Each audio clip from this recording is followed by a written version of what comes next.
Thank you very much. Well, there is a hive of activity here in Rosslyn.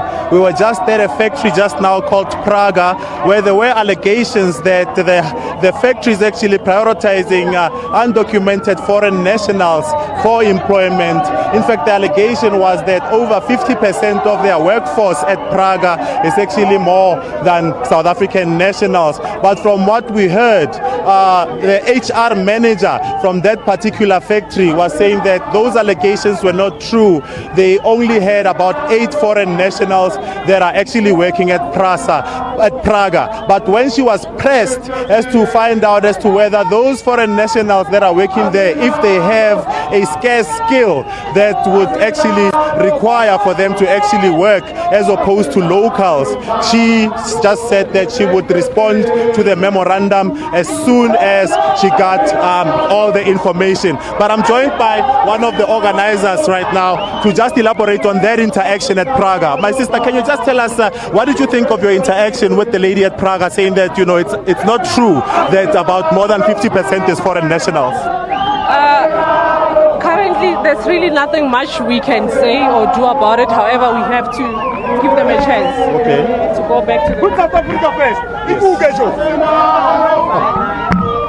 Okay, yeah. So we'll have to give them a chance to go and discuss this with the whole board and come back to us in 14 working days. Oh, okay. And we understand that, there are concerns about this industrial area that, there's mostly foreign nationals that are working, especially at the areas that you've targeted that you are going to inspect or to give their memorandum of understanding. What's your reaction to that? Yes, of course. We have received many complaints regarding companies that are based here in this industrial side, and the issue and concern is that companies are employing foreign nationals on non-res skills jobs, which is unlawful.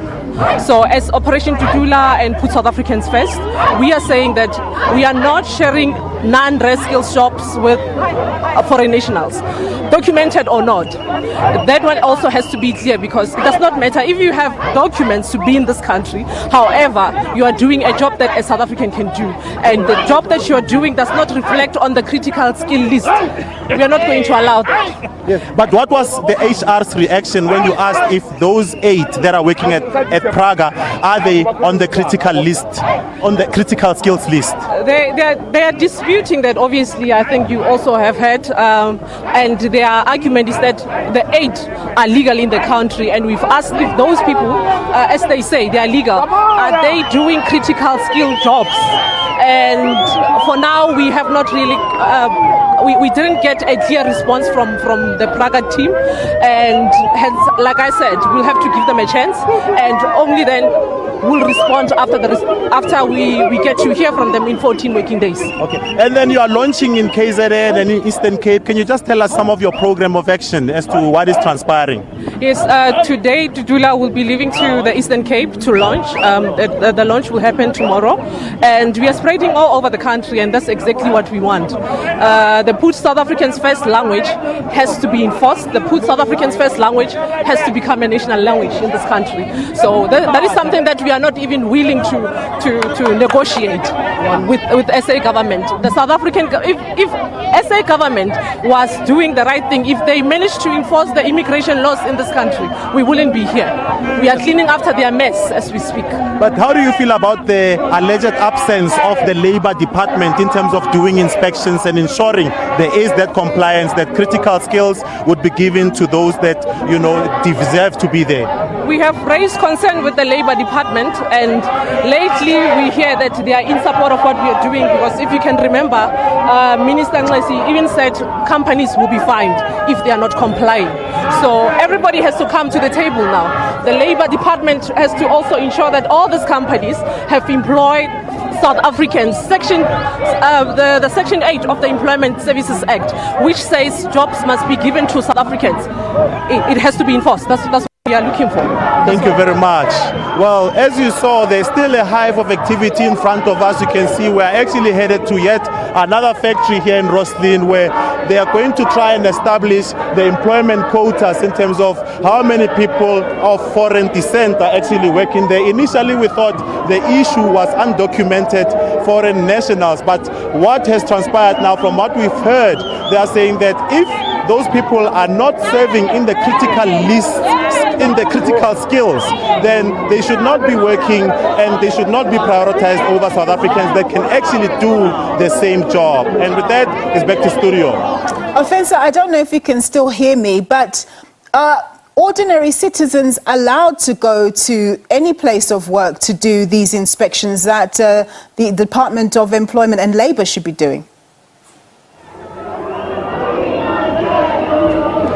I struggled to hear you there. Can you just ask again there? Yeah. Can ordinary citizens, like the Operation Dudula members, do they have the right to go to employers like those factories that they're visiting right now and go and ask about the particulars of people that they employ? Is that their right? Are they able to do that? And isn't that really the domain of the Department of Employment and Labour?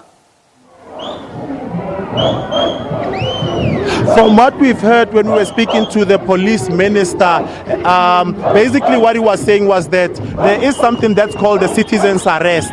So if there is someone who's contravening the laws of South Africa, then the citizens themselves of South Africa are able to do what is called a citizen's arrest, where there is contraventions of the rules themselves. This was coming from the police minister when he was briefing the media some time back, which was a question that was posed by members of the media themselves. So that's the guise that they are using to say that no, in as much as once there's contraventions of law of laws, then the citizenry is able to do that. Citizens are. So they are saying even in the corporate world itself, if there are contraventions of Immigrations Act, they are using that stance to say that as citizens they are able to check and find out if there aren't any contraventions of laws, and if there are, then they would be able to alert the law enforcement authorities to actually come to the fore and to ensure that there is a compliance of the law itself. Thanks very much, Offensive, for that report. My colleague there, Offensive Stimo, reporting from Pretoria.